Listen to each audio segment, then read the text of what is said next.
अनेक त्रास इतर अनेक व्याधी या सुद्धा समूळ नष्ट होत असतात. म्हणूनच नम्मा होमिओपॅथीमध्ये कशा प्रकारचे उपचार केले जातात आणि त्यामुळे रुग्णांना कसा दिलासा मिळतो याबद्दल आज चर्चा करायची आहे.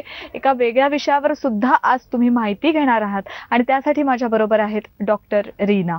नमस्कार डॉक्टर रीना. नमस्कार. नम्मा होमिओपॅथी आरोग्य संजीवनी या कार्यक्रमात तुमचं स्वागत आहे. धन्यवाद. सगळ्यात आधी नम्मा होमिओपॅथीची क्लिनिक्स ही आता संपूर्ण महाराष्ट्रभर आहेत, तेव्हा तुम्हाला कोणत्याही प्रकारचा त्रास असेल, व्याधी असतील, अगदी छोटे मोठे म्हणजे बघायला गेलं तर ब्लड प्रेशर, डायबिटीस, कॅन्सर यासारखे मोठे आजार तर आहेतच, पण त्याचबरोबर संधिवात असेल, साधा सर्दी खोकला असेल, गायनॅक प्रॉब्लेम्स असतील, त्वचेचे विकार असतील, अगदी छोट्यात छोटं दुखणं जरी असेल तरी आता नम्मा होमिओपॅथीमध्ये यावर उपचार केले जातात. नम्मा होमिओपॅथीची क्लिनिक संपूर्ण महाराष्ट्रभर म्हणजे मुंबईमध्ये दादर आणि ठाणे, त्याचबरोबर पुणे, नाशिक, सोलापूर, नागपूर, औरंगाबाद, कोल्हापूर आणि कर्नाटकमध्ये आहेत. इथे जाऊन तुम्ही त्वरित डॉक्टरांशी संपर्क साधू शकता आणि तुमच्या आजारावर इथे उपचार मिळवू शकता. आता मूळ विषय हा आहे आजचा की तो संधिवात, आर्थरायटिस. बऱ्याचदा डे टू डे रुटीनमध्ये आता जर सर्दी खोकल्यासारखा त्रास असेल तर आपल्याला कधीतरीच हा त्रास संभवतो किंवा कधी कधी वातावरणातल्या बदलांमुळे सर्दी खोकला होऊ शकतो. मात्र आर्थरायटिस झालेल्या व्यक्तीला डे टू डे रुटीनमध्ये सुद्धा अनेक प्रॉब्लेम्सना, अनेक चॅलेंजेसना फेस करावं लागतं. अशा वेळेला आर्थरायटिस म्हणजे नेमकं काय असतं, त्याची सुरुवात कशी असते आणि त्या व्यक्तीला आर्थरायटिस झालेला आहे याचं सगळ्यात पहिलं लक्षण काय आहे? बरोबर.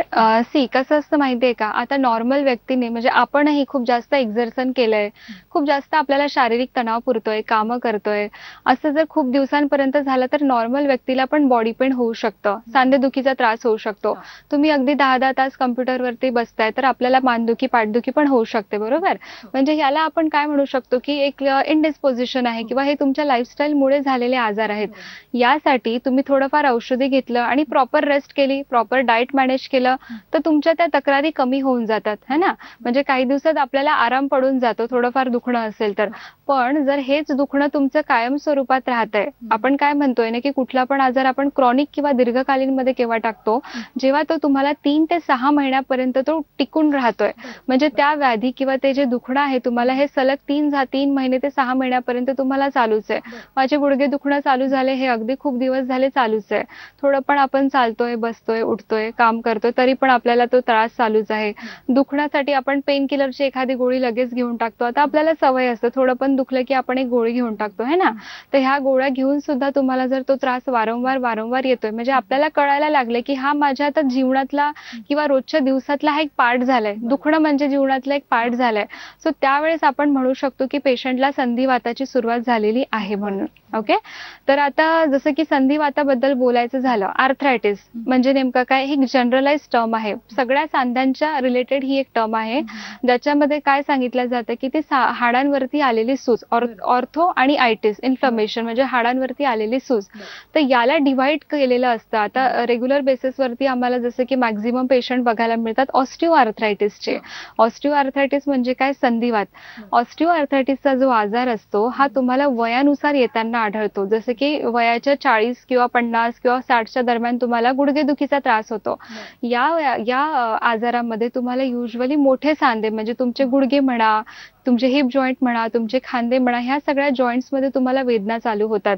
सगळ्यात महत्त्वाचं कारण या आजाराचं तुमचं वाढतं वय, कॅल्शियम आणि व्हिटॅमिन डी ची झालेली कमतरता, हॉर्मोनल इम्बॅलन्स, तुमचं वाढलेलं वजन, तुमची बदललेली जीवनशैली किंवा मग मेकॅनिकल स्ट्रेस, जसं शारीरिक तणाव खूप जास्त पुरतोय, कामं खूप जास्त करावी लागतात. एनी ट्रॉमॅटिक हिस्ट्री, जसं की आपल्याला कधीतरी ऍक्सिडेंटल इंजुरी होऊन जाते, आपण पडतो, आपल्याला लागतं, फ्रॅक्चर वगैरे होऊन जातं, त्यानंतर सुद्धा तुम्हाला गुडघेदुखीचा त्रास सुरू होतो.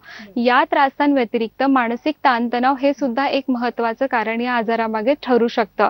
बाकीची सगळी कारणं आपल्याला दिसणारी आहे, पण मानसिक ताणतणाव हे फक्त आणि फक्त त्या पेशंटला माहिती असतं. बरोबर. तर आपलं मेडिकेशन जे असतं हे शारीरिक आणि मानसिक दोन्ही गोष्टींना कन्सिडर करून दिलं जातं, म्हणून आपण संधिवातावरती पण खूप चांगल्या पद्धतीने कार्य करू शकतो. हे झालं संधिवाताबद्दल. दुसरा आपल्याला कॉमन आजाराबद्दल बोलायचं झालं तर रुमॅटॉइड आर्थरायटिस, ज्याला आपण आमवात असं सुद्धा म्हणतो. आमवात किंवा रुमॅटॉइड आर्थरायटिस हा जो आजार आहे हा एक ऑटो इम्युन डिसीज आहे. जसं की आपण बोललो की सगळ्यात पहिले तुम्हाला पेशंटला बरं करायचं असेल तर तुमची रोगप्रतिकार शक्ती किंवा इम्युनिटी वाढवणं खूप आवश्यक आहे, राईट? सो बेसिकली इम्युनिटी रिलेटेडच हा आजार असतो तुमचा. तुमची इम्युनिटी डिस्टर्ब झाल्यामुळे काय होतं ना की शरीरातल्या ज्या चांगल्या पेशी आहेत, चांगल्या सेल्स आहेत, त्याच्यावरती एका प्रकारे अटॅक व्हायला सुरू होतो आणि त्याच्यामुळे तुमच्या हाडांवरती सूज यायला सुरू होते. सो बेसिकली या आजारामध्ये आपल्याला हाताची बोटं आणि पायाची बोटं, म्हणजे तुमची जी छोटी सांधे आहेत, हाताची बोटं, पायाची बोटं, तुमचा अँकल जॉईंट म्हणजे पायाचा घोटा म्हणा किंवा हे जे मनगट असतं आपलं रिस्ट जॉईंट आहे, इथे वेदना चालू होतात. बऱ्याचशा पेशंटला स्त्रिया जेव्हा आमच्याकडे येतात तेव्हा कंप्लेंट करतात की त्यांना कणिक मळताना त्रास होतोय, की कपडे पिळताना त्रास होतोय, थोडं पण झाडून काढायला लागले तरी त्रास होतोय किंवा केस विंचरतायत तरी सुद्धा त्रास होतोय. छोट्या छोट्या स्मॉल ऍक्टिव्हिटीज ज्या आपण आपल्या हातांनी करतोय त्यावेळेस त्यांना वेदना चालू होत आहेत. या आजाराचं वयाशी कुठलंही एक रिलेशन नाहीये. म्हणजे हा जो आजार आहे अगदी तुम्हाला 2 वर्षांच्या लहान मुलांपासून तर अगदी वयोवृद्धांपर्यंत सुद्धा आढळू शकतो. बेसिकली या आजाराचं कारण जर आपण बघितलं तर एकमेव कारण म्हणजे तुमचं हे अनुवांशिकरित्या येऊ शकतं. दुसरं कारण म्हणजे मानसिक ताणतणाव. हे 2च कारणं आपल्याला या आजाराच्या मागे आढळतात. या व्यतिरिक्त पण आपण जर बोललो तर बरेचसे प्रकार आहेत, जसं की गावठी आर्थरायटिस, ज्यामध्ये युरिक ऍसिडचं प्रमाण वाढतंय. युरिक ऍसिड जेव्हा 7 ते 7.5च्या वरती जेव्हा जातं तेव्हा तुमच्या पायाची बोटं आणि हाताची बोटं याच्यामध्ये पण दुखणं येऊ शकतं. या आजाराच्या मागचं कारण जर बघायचं झालं तर तुमचा हाय प्रोटीन इंटेक, खूप जास्त प्रोटीन इंटेक करताय, मद्यपान करताय, धूम्रपान करताय किंवा मग आपण म्हणू लॅक ऑफ एक्सरसाइज आहे, अनुवांशिकरित्या वगैरे आलेलं आहे, अशा बऱ्याचशा गोष्टींमुळे सुद्धा तुमचं युरिक ऍसिडचं प्रमाण वाढलेलं आपल्याला आढळतं. या व्यतिरिक्त अँकिलोजिंग स्पॉन्डिलायटिस आहे, लंबर स्पॉन्डिलायसिस आहे, सर्व्हायकल स्पॉन्डिलोसिस आहे, असे बरेचसे आजार म्हणजे तुमच्या कुठल्या हाडांवरती सूज आहे, ती केव्हा आली यानुसार त्यांचं विभाजना केलेली गेलेली आहे. Okay, so that is arthritis in short. आपली चर्चा अशीच चालू राहणार आहे. मात्र आता आपल्याला वर्ध्यावरनं एक फोन येतोय. उषा बनसोड आपल्याशी संपर्क साधण्याचा प्रयत्न करतात. उषाजी नमस्कार, बोला. नमस्कार. मला पाळी बंद झाल्यानंतर पासून सांधेदुखीचे त्रास सुरू झालाय, तर मला तुम्ही डॉक्टर काही टिप्स देऊ शकतात का? नक्कीच उषा, जसं की तुम्ही सांगितले की मासिक पाळी झाल्यानंतर यांचा त्रास चालू झालाय उषा यांचा. कसं असतं ना, स्त्रियांमध्ये जेव्हा मासिक पाळी जाण्याचा एक मेनोपॉझल एज ग्रुप असतो, वयाच्या 45 ते 55च्या दरम्यान हॉर्मोनल इम्बॅलन्स होऊन जातो आणि त्या दरम्यान त्यांचं कॅल्शियम आणि व्हिटॅमिन डी ची कमतरता खूप ड्रास्टिकली आपल्याला बघायला मिळते. यामुळे त्यांना गुडघेदुखीचा त्रास वगैरे सुरू होऊ शकतो. सो नक्कीच यासाठी तुम्ही वर्ध्यावरून बोलताय जसं तुम्ही सांगितलं, तर आपली नागपूरमध्ये नम्मा होमिओपॅथी क्लिनिक आहे, तर तुम्ही तिथे लवकरात लवकर व्हिजिट करा, जेणेकरून आमचे तज्ज्ञ डॉक्टर तुम्हाला लवकरात लवकर तपासतील आणि योग्य ते मार्गदर्शन करतील. सोबतच तुम्ही औषधी वगैरे जर घ्यायच्या असतीलच त्यासोबत तुम्हाला कॅल्शियम रिच फूड घेणं खूप जास्त महत्त्वाचं आहे. व्यायाम एक्सरसाइज करणं फार आवश्यक आहे. सांध्यांमध्ये जर जास्तच वेदना असतील तर तुम्ही तिळाच्या तेलाने मसाज वगैरे करू शकता, हीट थेरपी वापरू शकता, कोल्ड थेरपी वापरू शकता. पण कुठल्याही गोष्टी करण्याच्या आधी तुम्ही फक्त आणि फक्त डॉक्टरांचा सल्ला घेणं फार आवश्यक असतं. सो त्यासाठी तुम्ही नक्कीच आमच्या नागपूरच्या ब्रांचला व्हिजिट करा आणि त्यानंतरच आम्ही तुम्हाला मदत करू शकतो. आता डॉक्टर रीना यांनी आर्थरायटिसचे वेगवेगळे प्रकार आपल्याला समजावून सांगितलेले आहेत.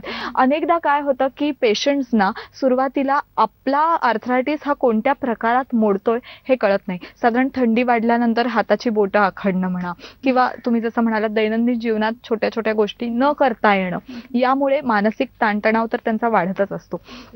मात्र या सगळ्याबरोबरच त्यांनी काय काळजी घेतली पाहिजे? कारण सुरुवातीला जसं तुम्ही म्हणालात ही सांधेदुखी सुद्धा असू शकते आणि चुकीच्या पद्धतीने आर्थरायटिसची जर औषधं घेतली तर त्याचेही दुष्परिणाम होऊ शकतात. मग अशा वेळेला काय काळजी घेणं डॉक्टरांनी सुद्धा आणि रुग्णांनी सुद्धा? नक्कीच सांधेदुखीमध्ये जसं की आपण बघतो की बरेचसे प्रकार आपल्याला आढळतात आणि त्याचनुसार डाएट आणि मॅनेजमेंटचा प्रकार येतो.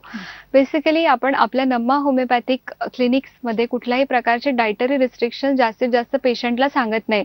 जसं की आपला एक कन्सेप्ट आहे, आपण पेशंटच्या अगदी खाण्यापिण्यामधून 10 ते 15 गोष्टी कमी करतोय आणि मग पेशंटला बरं करतोय, पण न्यूट्रिशनल डेफिशियन्सीज पण कुठेतरी येऊ शकतात, राईट?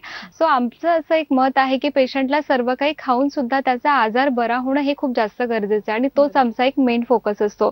पण तरी सुद्धा जे काही हाडं वगैरे तुमचा दुखण्याचा प्रकार आहे त्यासाठी आपल्याला वेगळ्या वेगळ्या एक्सरसाइजेस म्हणा, स्ट्रेचिंग एक्सरसाइज करणं फार आवश्यक जसं की आपण बघतो कुठलं पण जेव्हा हाड दुखायला सुरू होतं ना, हाड तर दुखतंय, हाड तर ठिसूळ झालंय तुमचं, पण त्याच्यावरती मस्क्युलर अटॅचमेंट सुद्धा असतात. या मसल्समध्ये सुद्धा एक वीकनेस यायला लागतो किंवा स्टिफनेस यायला लागतो, कडकपणा यायला लागतो आणि त्याच्यामुळे तुमच्या ज्या फ्लेक्झिबल मुवमेंट आहे, ह्या ज्या फ्लेक्झिबल मुवमेंट आहेत ह्या होऊ शकत नाही. सो यासाठी आपण हीट ॲप्लिकेशन थेरपी सुद्धा वापरू शकतो, जी तुमच्या मसल्सला खूप रिलॅक्स ठेवण्यासाठी मदत करू शकते आणि तुमच्या वेदनांना पण कमी करू शकते. हीट ॲप्लिकेशन थेरपीसाठी तुम्ही हीट बॅग्स मिळतात किंवा हे हॉट वॉटर बॅग्स वगैरे मिळतात. अशा बऱ्याचशा गोष्टी की जे तुमच्या मस्क्युलर रिलॅक्सेशनसाठी तुम्हाला मदत करेल. पण त्यासाठी तुम्ही एक महत्त्वाची काळजी घ्यायची आहे, जेव्हा पण तुम्ही हीट थेरपी वगैरे यूज करताय, तर तुमच्या जॉइंट्सच्या मध्ये आणि हीट पॅडमध्ये तुम्ही एक छोटासा थीन कापड ठेवायला पाहिजे, जेणेकरून तुम्हाला एक्सेसिव्ह हीटमुळे तुमच्या त्वचेला कुठल्याही प्रकारच्या इजा व्हायला नको. ओके. सेकंड थिंग, आपण कोल्ड थेरपी पण वापरू शकतो. जे पण काही डीप पेन आहे, म्हणजे खूप अतिशय वेदना आहेत, तर त्या पेनला नमनेस आणण्यासाठी सुद्धा आपण एक कोल्ड थेरपीचा वापर खूप चांगल्या पद्धतीने करू शकतो. आईस थेरपी वगैरे पण त्याला आपण म्हणू शकतो. हे पण तुमच्या मसल्समध्ये जे पण काही पेन असतं ते कमी करण्यासाठी नक्कीच तुम्हाला हेल्पफुल राहील. त्यानंतर आपण ओमेगा 3 फॅटी फूड किंवा फॅटी ॲसिड जे असतं टुना फिशमध्ये किंवा आपल्याला फिश लिव्हर ऑइल्समध्ये आपल्याला हे कंटेंट खूप जास्त बघायला मिळतं, जे तुमच्या हाडांसाठी, हाडांच्या वरच्या मसल्ससाठी, लिगामेंटसाठी, कार्टिलेजेससाठी सगळ्यांसाठी खूप जास्त बेनिफिशियल आहे. तुम्ही त्याचा पण इंटेक वाढवू शकता. या व्यतिरिक्त कॅल्शियम रिच फूड, जसं की आपण म्हणतो की दुधामध्ये आपल्याला कॅल्शियम मिळतंय, तर आपण दूध जास्तीत जास्त घेणं फार आवश्यक आहे. अंडी जर तुम्ही घेताय तर अंडीमधला जो एक अल्ब्युमिनचा पार्ट आहे, व्हाईट पार्ट असतो, तो सुद्धा आपण प्रिफर करू शकतो खाण्यामध्ये. या व्यतिरिक्त सोयाबीन पण हे खूप हाय प्रोटीन कंटेंट आहे, जे तुमच्या हाडांना खूप जास्त महत्त्वाचं ठरू शकतं. या व्यतिरिक्त ग्रीन लिफी व्हेजिटेबल्स तुमच्या दैनंदिन आहारामध्ये पण, म्हणजे डेलीमध्ये 4 ते 5 ग्रीन व्हेजिटेबल्स इन्क्लूड करू शकता. चपातीमध्ये तुम्ही वापरू शकता, तुम्ही कोरडी भाजी बनवू शकता किंवा तुम्ही तुमच्या आहारामध्ये ग्रीन व्हेजिटेबल्सचा समावेश असणं हे फार आवश्यक आहे. बरोबर. जर तुम्ही आज ग्रीन व्हेजिटेबल्स 4 ते 5 प्रमाणात घेताय, तर दुसऱ्या दिवशी तुम्ही 4 ते 5 फळं सुद्धा घ्यायला पाहिजे. असं अल्टरनेट तुम्ही जर कॉम्बिनेशन केलं, तर तुमच्या न्यूट्रिशनल डेफिशियन्सीज ह्या खूप लवकरात लवकर भरून येऊ शकतात. या व्यतिरिक्त तुम्हाला ड्रायफ्रुट्स वगैरे जे असतील ते पण सध्या म्हणजे खूप जास्त चांगला एक सोर्स आपण समजू शकतो. या व्यतिरिक्त तुम्हाला योगासन आणि प्राणायाम हे सुद्धा खूप उत्तम दर्जाचं एक एक्सरसाइज ठरू शकतं. जसं की आपण बघतो की वेगळ्या वेगळ्या हाडांच्या नुसार, वेगळ्या वेगळ्या दुखण्यानुसार तुम्हाला ते एक्सरसाइजेस त्याला मदत करतील. पण यासोबत सोबत अनुलोम किंवा विलोम म्हणा, प्राणायाम म्हणा, ह्या सगळ्या गोष्टी तुम्हाला तेवढ्याच महत्त्वाच्या आहेत. स्ट्रेचिंग एक्सरसाइज करणं फार आवश्यक आहे. ते तुमच्या मसल्सला रिलॅक्स ठेवण्याचं काम करतील. आणि जास्तीत जास्त तुम्ही काळजी घ्या की जर तुम्हाला सांधेदुखीचा त्रास आहे, तर तुम्ही एका जागेवरती बसून राहू नका. तुमच्या हाडांमध्ये ही फ्लेक्झिबल मुवमेंट असायलाच पाहिजे. एखादी गोष्ट जेव्हा आपण वापरणं बंद करतो ना, तर तेवढीच ती स्टिफ होत जाते किंवा कडक होत जाते. त्याच्यामध्ये तेवढी फ्लेक्झिबिलिटी राहत नाही. सो तुमच्या मुवमेंट्स ह्या सगळ्यात जास्त महत्त्वाच्या आहेत. तुमचं डेलीचं वॉक असणं फार आवश्यक आहे. 30 मिनिट, 40 मिनिट, 45 मिनिट जेवढं तुम्हाला जमेल. आता आपण अगदी खूप जास्त सांधे दुखतात आणि आपण लगेच असं नाही सांगू शकत की तुम्ही अर्धा तास, 1 तास वॉक करा. हळूहळू चालू करा, पण नक्की चालू करा, ज्याच्यामुळे तुमचे मसल्स रिलॅक्स होऊन तुमच्या हाडांना मजबूती देण्याचं काम करू शकतील.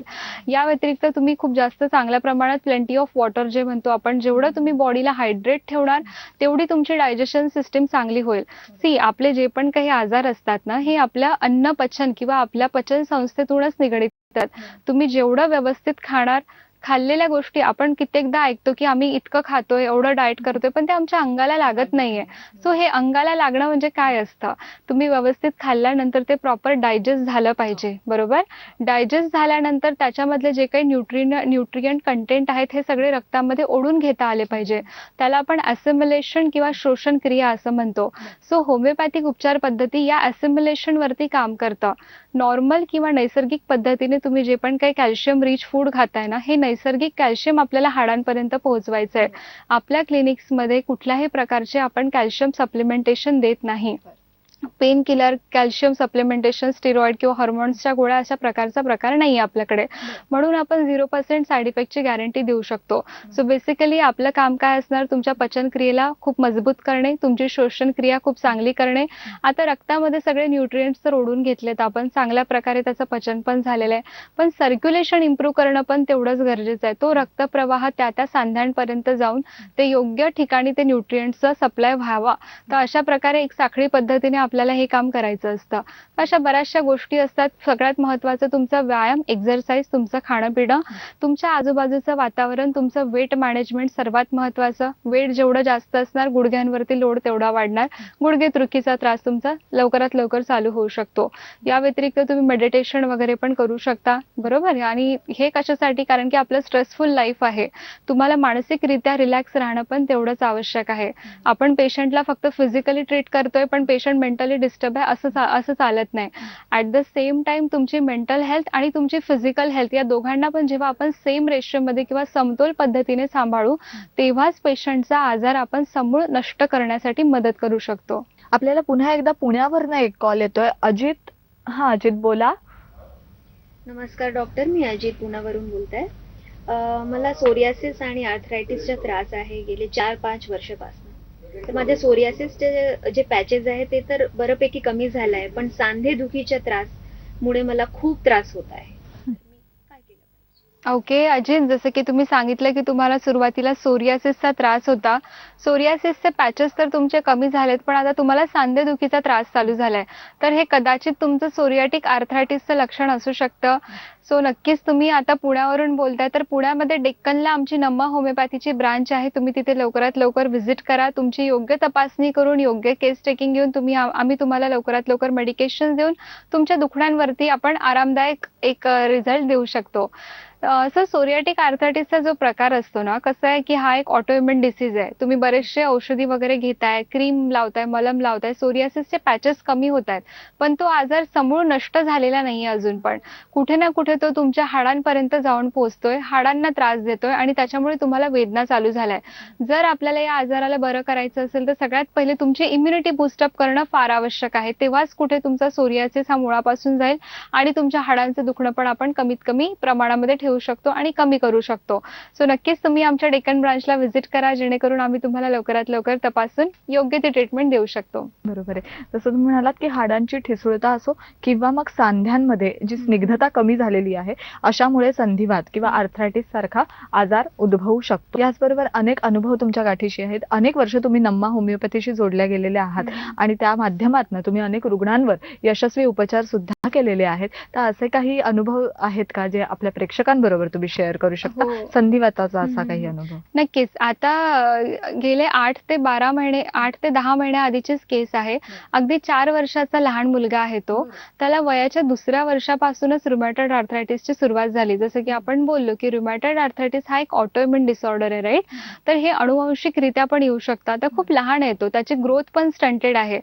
सो जेव्हा तो म्हणजे चालायला लागला किंवा चालण्याचा त्याने प्रयत्न केला, रांगायला लागला, तेव्हा त्याच्या हाडांमध्ये तेवढी मजबूती नव्हती. जेव्हा आपण उठायचा, खाली पडून जायचा, चालायला लागायचा, रांगायला लागायचा, गुडघ्यावरती रडायला लागायचं. ही सगळी हिस्ट्री मला त्याच्या आईने दिली आहे. सो कसं होतं ना की जेव्हा तो आपल्या क्लिनिकमध्ये आला, जेव्हा आम्ही त्याचं प्रॉपर बघितलं की काय कारण आहे या आजाराचं किंवा काय काय झालंय, पूर्ण पायाच्या घोटांवरती सूज, तुमच्या मनगटांवरती सूज, अगदी छोटासा मुलगा होता. त्याला बघून हे आजार आपल्याला मॅच करता पण नाहीत की एवढ्या कमी वयामध्ये सांधेदुखीचा त्रास झालाय, राईट? तर पेशंटला ऑलरेडी खूप सारे स्टिरॉइडल मेडिकेशन चालू होते किंवा मग त्याला सगळ्या गोष्टी चालू असून सुद्धा त्याच्या हाडांचं जे सूजचं प्रमाण होतं हे काही कमी होत नव्हतं. आपला टीव्ही शो बघून किंवा नम्मा होमिओपॅथीचा कार्यक्रम बघूनच त्यांनी आपल्याकडे येण्याचा प्रयत्न केला. खूप चांगल्या पद्धतीने आम्ही त्यांचे काउन्सिलिंग केलं की कारण की कसं असतं ना, एवढ्या लहान वयामध्ये जर आजार होतोय, पेशंटला तर नाही कळत, पण त्यांच्या आई वडिलांची मनस्थिती सांभाळणं हे तेवढंच महत्वाचं असतं. सो काउन्सिलिंगचा जो पार्ट असतो हा पेशंटला तर करायचंच आहे आपल्याला, नो डाऊट, पण ॲट द सेम टाइम पेशंटच्या सोबतचे जे रिलेटिव्ह असतात, त्यांना सांभाळणारे जे लोक असतात, त्यांच्याकडेही आपल्याला लक्ष देणं फार गरजेचं असतं. सो त्यावेळेस त्यांची पूर्ण केस टेकिंग वगैरे आपण घेतली आहे. पेशंट सुरुवातीला जेव्हा आपल्याकडे आला तेव्हा हाडांवरती सूज तर होतेच, दुखण्याचं प्रमाण पण होतं, पण सोबत पेशंटला भूक लागत नाही, युरिन आणि मोशन व्यवस्थित होत नाही किंवा चिडचिडेपणा खूप जास्त करतो. हे काय असतात ना, हे फिजिकल जनरल असतात.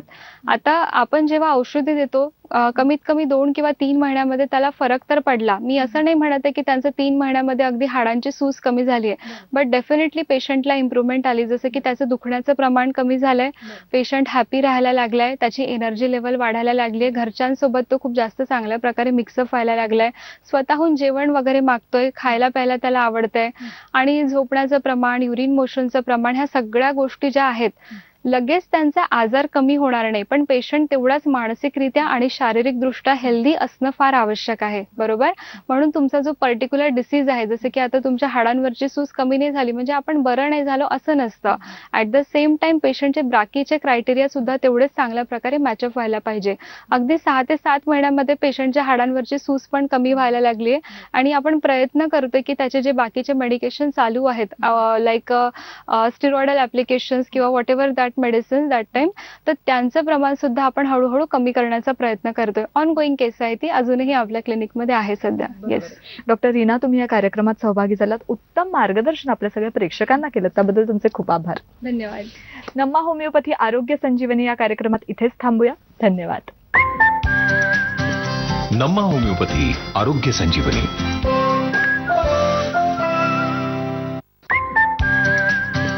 नम्मा होमिओपॅथी आरोग्य संजीवनी.